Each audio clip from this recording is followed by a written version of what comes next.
Welcome to the Life After Life podcast, where we explore our soul's physical and non-physical journey. I'm Majona.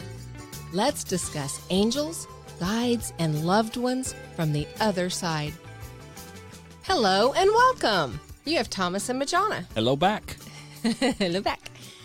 So what happens when, we talked about this a little bit on another podcast, what happens when an infant chooses to take an exit? And that's kind of a heart-pulling topic. So I want to do two things. One is help reframe that, because I think as parents, we often look at that as, what did I do wrong? And we have guilt or shame or blame, lots of negative energy around that. But if you look at this from a soul's journey, we just don't know. And I think it's completely possible that soul only needed to experience what you offered at that time. Maybe that soul only needed to know what it was like to be in utero for a period of time and feel that rush of hormones and feel that love that you were sending. Who knows? I mean, that's legitimate to me. Yeah, miscarriages too.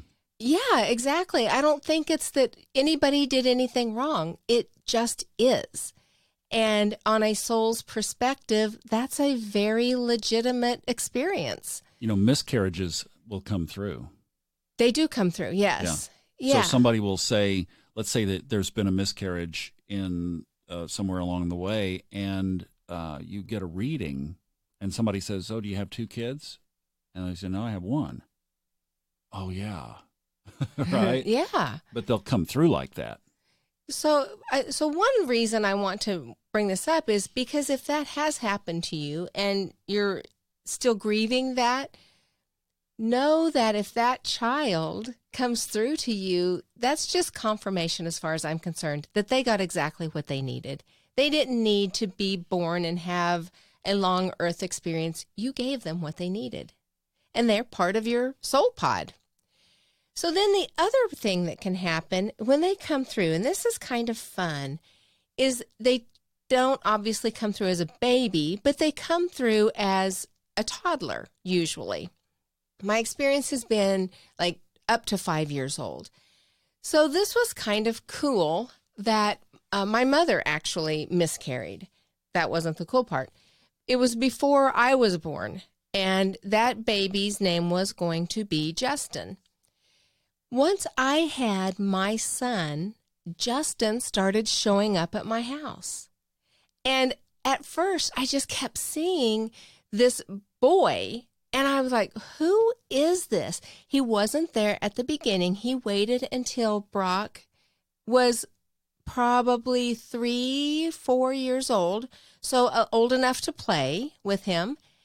And I would see, even when we would pull up to the house, I would see Justin looking out the window. And he had toys. Brock had toys that Justin liked. I think that's what got him there in the first place. And that was pretty cool that, like, there was a battery-operated backhoe, such a boy toy. And nobody would be in the playroom, and all of a sudden this backhoe would start making the sounds that it would make automatically when you moved it in certain ways, or you could push a button, and Brock would not be in there, and yet the backhoe started going off.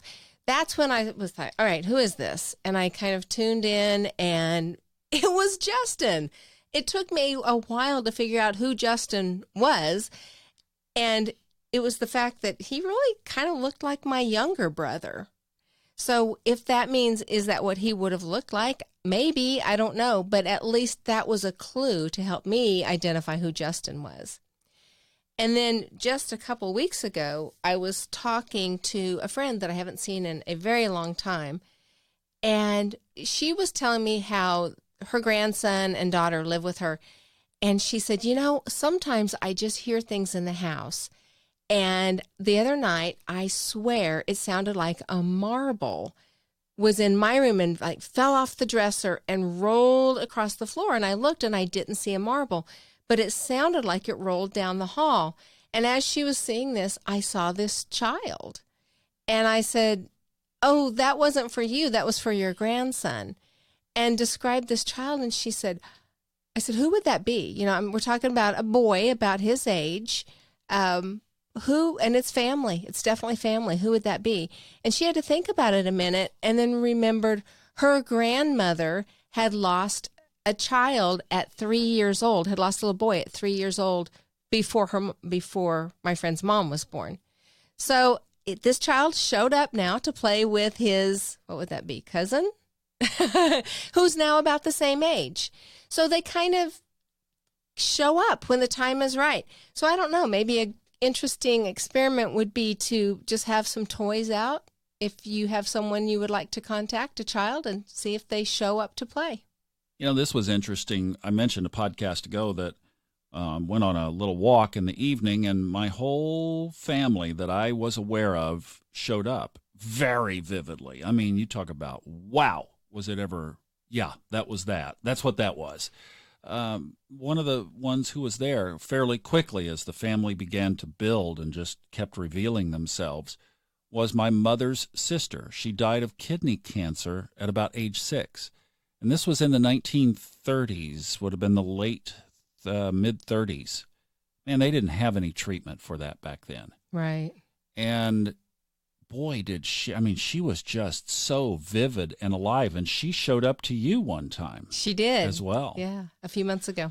So, yeah, and so there's the child now reappearing and being involved. And I just think that is just cooler than it can be. There is so much we don't understand. There is. If you just open up, just know that they are involved, no matter their age, and they love you. And just because you can't see them, oftentimes you feel it, and you might think, oh gosh, you know, they just came to my mind, or I thought I felt it. Just trust that you did. Trust that they are there. Your eyes don't know everything. There's a lot we don't know. Right. So I hope this brings some comfort and some excitement to maybe some things that are happening in your life. And we look forward to seeing you on 2 places. Facebook. We have a Facebook page. It is Life After Life Radio. We would love to get people on there and be interactive and have fun sharing stories and questions and just all kinds of good stuff. And then also we have a up and running website, lifeafterliferadio.com. If you go on there, we've got some free downloads, audio and video downloads. And I'm also doing sessions, and you can sign up for a session. The calendar is on there. So that would be great. I would love to serve as interpreter for you. In the meantime, namaste.